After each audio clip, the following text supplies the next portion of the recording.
കേരളത്തിൽ കാലവർഷം മൂലമുള്ള ദുരന്തങ്ങൾ ഒരു തുടർക്കഥയാകുകയാണ്. അടുത്ത കാലത്തായി അത് ആവർത്തിച്ച് വരുന്നുമുണ്ട്. എന്തുകൊണ്ടാണ് ഇത് സംഭവിക്കുന്നത്? പലപ്പോഴും നാം പറയാറുണ്ട്, പശ്ചിമഘട്ടത്തിലുള്ള പ്രവർത്തനങ്ങൾ, റോഡ് വെട്ട്, കെട്ടിട നിർമ്മാണം, ചരിവ് തലങ്ങളിലേക്കുള്ള അനാശാസ്യമായിട്ടുള്ള കൃഷിരീതികൾ, ധാരാളം കാരണങ്ങൾ നമുക്ക് നിർത്താനുണ്ടാവും. പക്ഷേ ഓരോ വർഷവും ഉണ്ടാകുന്ന ഇത്തരം ദുരന്തങ്ങൾ ആവർത്തിക്കുന്നു എന്ന് വരുമ്പോഴും മനുഷ്യൻ അതിനെക്കുറിച്ച് ചിന്തിക്കാതെ പലതരത്തിലുള്ള നിഗമനങ്ങളിലെത്തിക്കുകയും കൂട്ടായ പ്രവർത്തനങ്ങൾ ഇല്ലാതെ വരുത്തുകയും ചെയ്യുന്നുണ്ട്. ഉരുളുപൊട്ടൽ ഇന്നൊരു നിത്യസംഭവമാണ്. KK റോഡിലും വാഗമണിലേക്കുള്ള റോഡിലും ഈരാറ്റുപേട്ട റോഡിലും ഒക്കെ തുടർച്ചയായി ഉണ്ടായിട്ടുള്ള, അതായത് ജൂലൈ 31, ഓഗസ്റ്റ് 1 തീയതികളിലായി ഉണ്ടായിട്ടുള്ള ദുരന്തങ്ങൾ, ഉരുളുപൊട്ടലിൻ്റെ മാത്രം കാര്യമെടുക്കാം. പശ്ചിമഘട്ടത്തിൻ്റെ ഈ മലനിരകളിൽ കൂടി ഒഴുകുന്ന ഓരോ നീർച്ചാലുകളിലും പണ്ടുണ്ടായിട്ടുള്ള ഉരുളുപൊട്ടിയ അടയാളങ്ങളോ അല്ലെങ്കിൽ ആ നീർച്ചാലുകളിൽ കൂടി ഒഴുകുന്ന വെള്ളമോ ആണ് താഴെ പ്രദേശങ്ങളിൽ ഏറ്റവും രൂക്ഷമായിട്ടുള്ള വെള്ളപ്പൊക്കം ഉണ്ടാകുന്നത്. അടുത്ത കാലത്ത് കാലാവസ്ഥാ വ്യതിയാനത്തിൻ്റെ ഫലം നമുക്കറിയാം. വളരെ ശക്തമായ മഴ വളരെ കുറഞ്ഞ സമയത്തിനുള്ളിൽ പെയ്യുകയും ധാരാളം വെള്ളം ഭൂമിയിലേക്ക് പതിക്കുകയും അവ ഒഴുകിപ്പോകാനുള്ള ഇടങ്ങൾ വീതി കുറഞ്ഞവയും നിർഗമിക്കാൻ സാധ്യമല്ലാത്ത രീതിയിൽ അടഞ്ഞതുമായി തീർന്നിരിക്കുന്നു എന്നുള്ളൊരു സത്യവും നമുക്കുണ്ട്. പലപ്പോഴും താഴ്വാരങ്ങളിലുണ്ടാകുന്ന അപകടങ്ങളിലധികവും മുകളിൽ നിന്ന് ഒഴുകിയെത്തുന്ന ഇത്തരം നീർച്ചാലുകളുടെ അധിക വെള്ളം എത്തുന്നത് മൂലമുള്ളതാണെന്ന് എന്നുള്ള സത്യം നമുക്ക് മറന്നുകൂടാ. എത്രയെത്ര നീർച്ചാലുകളുണ്ടെങ്കിലും അവയുടെ ഒഴുകിയെത്തുന്ന പ്രദേശങ്ങളിൽ അല്ലെങ്കിൽ നീർച്ചാലുകളിലുണ്ടാകുന്ന മാറ്റങ്ങളും അതുപോലെ തന്നെ മറ്റുള്ള പ്രവർത്തനങ്ങളും ഒക്കെ തന്നെ ദുരന്തങ്ങൾക്ക് വഴിതെളിക്കാറുണ്ട് എന്നുള്ളൊരു സത്യമാണ്. അവിടെ സ്ഥല ജല മാനേജ്മെൻറ്റ്, കെട്ടിട നിർമ്മാണ ചട്ടങ്ങൾ, അതുപോലെ തന്നെ സ്പേഷ്യൽ പ്ലാനിങ് എന്ന് പറഞ്ഞ കാര്യങ്ങൾ, ഇവയൊന്നും തന്നെ നാം നോക്കാറില്ല. എന്ന് മാത്രമല്ല, അത്തരം കാര്യങ്ങൾ ആരെങ്കിലും നോക്കണമെന്ന് പറഞ്ഞാൽ തന്നെ അതിന് മായം ചേർത്ത് ഏതെങ്കിലും തരത്തിൽ സ്ഥാപിത താല്പര്യക്കാർ അവിടെ പലതരത്തിലുള്ള നിർമ്മാണ പ്രവർത്തനങ്ങൾ നടത്തുന്നതും പതിവായിക്കൊണ്ടിരിക്കും. എത്ര പറഞ്ഞാലും മനസ്സിലാകാത്ത ഒരു സംസ്കാരം നമുക്കുണ്ട് എന്നുള്ളത് ഒരു സത്യമാണ്. ഏത് നിയമത്തെയും മറികടക്കാനുള്ള ഉപായങ്ങളും മറ്റ് മാർഗങ്ങളും നമുക്കറിയുകയും ചെയ്യാം. അടുത്ത കാലത്തായി ഉണ്ടായിക്കൊണ്ടിരിക്കുന്ന റിസോർട്ട് സംസ്കാരമാണിത്.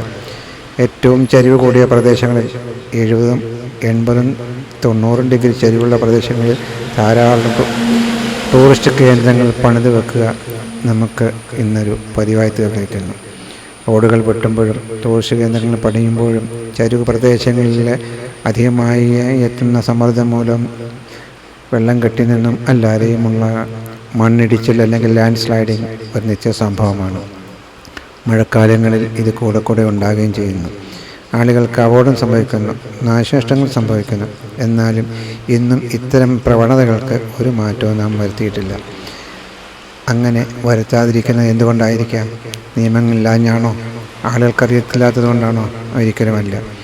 കേരളത്തിലെ ആളുകൾ വളരെയേറെ വിദ്യാസമ്പന്നരാണ്. ഇതാ ഒരു കെട്ടിടം പുതിയത് പണിത് വെച്ചിരിക്കുന്നു. എത്രയേറെ ചരിവുള്ള പ്രദേശങ്ങളിലാണ് എത്ര വലിയമായ കെട്ടിടം പണിതെന്ന് അവിടുത്തെ മേൽമണ്ണ് നീക്കിയിരിക്കുന്നതൊക്കെ കണ്ടാൽ മനസ്സിലാകും. എത്രയോ നിലകളുള്ള കെട്ടിടങ്ങളാണ്, 5, 6 നിലകളുള്ള നിലകൾ, അല്ലെങ്കിൽ 4, 5 നിലയ്ക്ക് പലതരത്തിൽ പണത്തിൻ്റെ കൊഴുപ്പിനനുസരിച്ച് ഓരോയിടത്തും നിർമ്മിച്ചു കൂട്ടുന്നു. ഇതുകൊണ്ടുണ്ടാകുന്ന ദുരന്തങ്ങൾ ആരോട് പറയാനാണ്?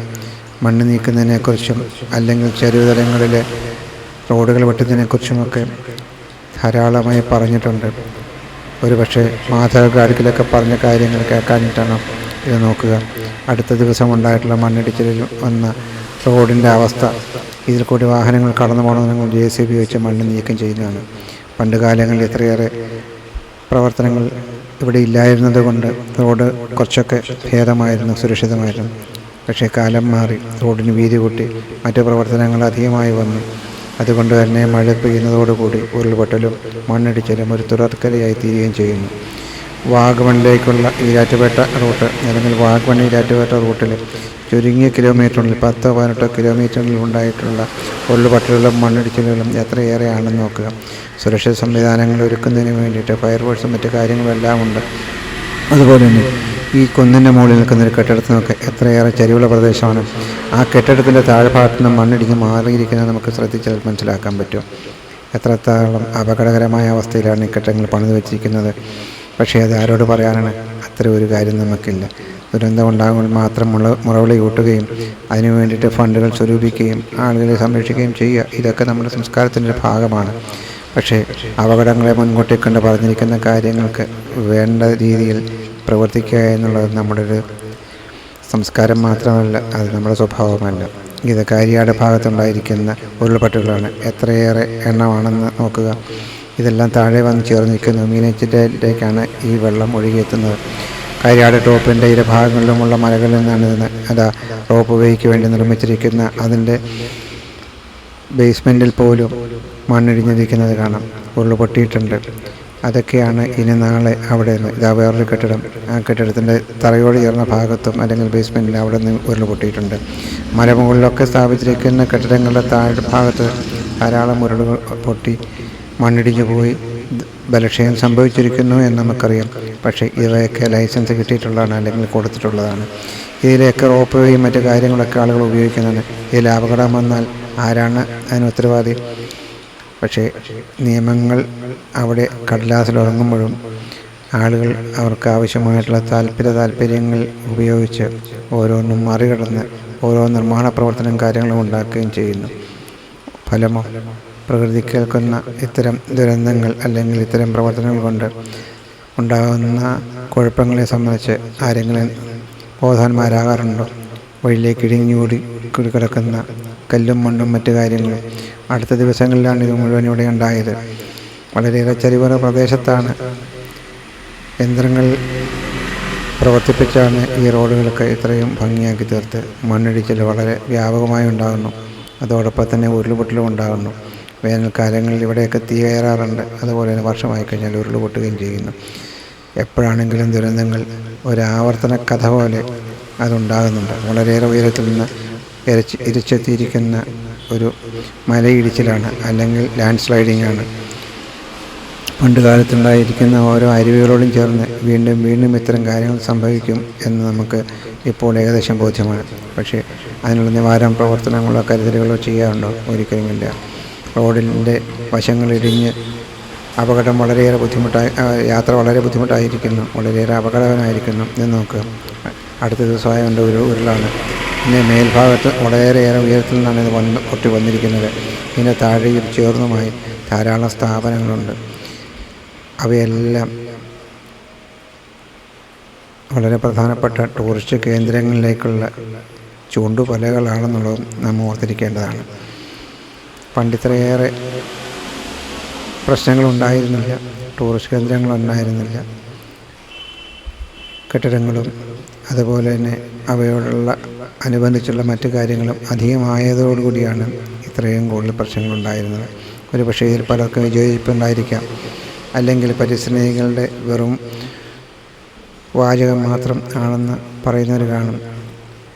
ഇഷ്ടം തോന്നിയാലും ഇല്ലെങ്കിലും ഒരു കാര്യം സത്യമാണ്, പ്രകൃതിയെ കൂടുതൽ ചൂഷണം ചെയ്യാതിരിക്കുന്നതാണ് ഏറ്റവും നല്ലത്. അത് മാത്രമല്ല, ഇവയ്ക്കൊക്കെ ലൈസൻസ് കൊടുക്കുമ്പോഴെങ്കിലും ഇതിൻ്റെ അപകടങ്ങൾ മനസ്സിലാക്കി അതിന് കൊടുക്കാതിരിക്കുകയോ അല്ലെങ്കിൽ ആവശ്യമായിട്ടുള്ള മുൻകരുതൽ എടുത്തിട്ടുണ്ടോ എന്ന് അന്വേഷിക്കാറുണ്ടോ? അങ്ങനെയൊന്നുമില്ലല്ലോ. ഈ വലിയ മലയുടെ മുകളിൽ നിന്നും പൊട്ടിയൊഴുകി വന്നിരിക്കുന്ന ഒരു ഉരുൾ താഴെ കെട്ടിടങ്ങൾ പണിതിട്ടുണ്ട്.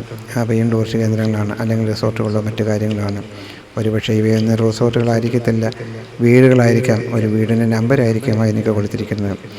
സൈറ്റിൽ പോലും അവരുടെ പേര് കാണണമെന്നില്ല.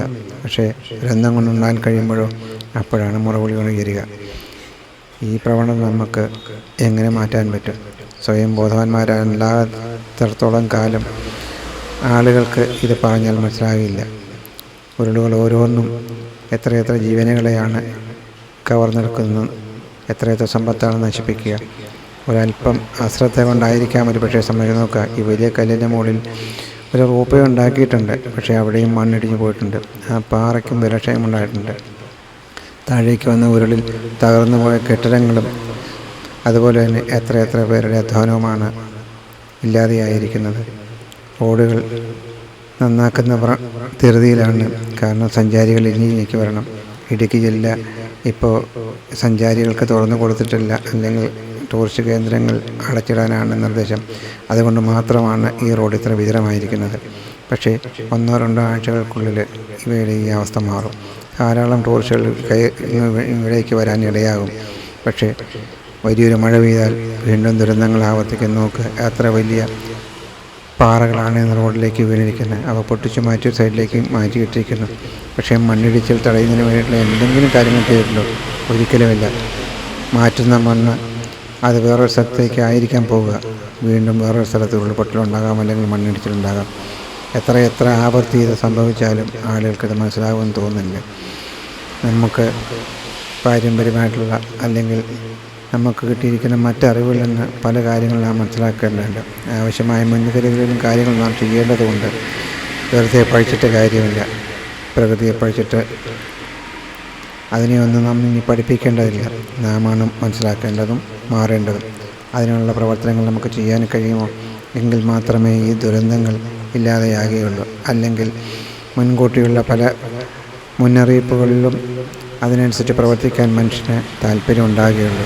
അത്തരമൊരു സംസ്കാരം നമുക്ക് ഉണ്ടാകേണ്ടിയിരിക്കുന്നു. അതുണ്ടാകുന്നത് വരെ ഒരുപക്ഷെ അപകടങ്ങളും മറ്റു കാര്യങ്ങളും ആവർത്തിച്ചുകൊണ്ടിരിക്കും.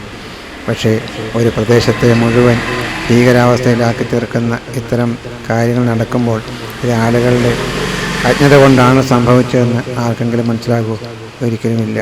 ഇന്നിപ്പോൾ കോട്ടയം ജില്ലയിലെ തലാട് പ്രദേശമോ അല്ലെങ്കിൽ വാഗമണ്ണോ അല്ലെങ്കിൽ ഇടുക്കി ജില്ലയിലെ പല പ്രദേശങ്ങളിലേക്കും ആളുകൾക്ക് വരാനും പോകാനും വളരെയേറെ വിഷമമുണ്ട്. മഴക്കാലമായി കഴിഞ്ഞാൽ അതൊക്കെ അപകടം സംഭവിക്കുന്ന സ്ഥലമെന്നാണ് പൊതുവെയുള്ള വിശ്വാസം. അതിനും അവരെ കുറ്റം പറയും. ദുരന്തങ്ങൾ ആവർത്തിക്കാതിരിക്കട്ടെ. നമുക്ക് ജാഗ്രത പാലിക്കാം.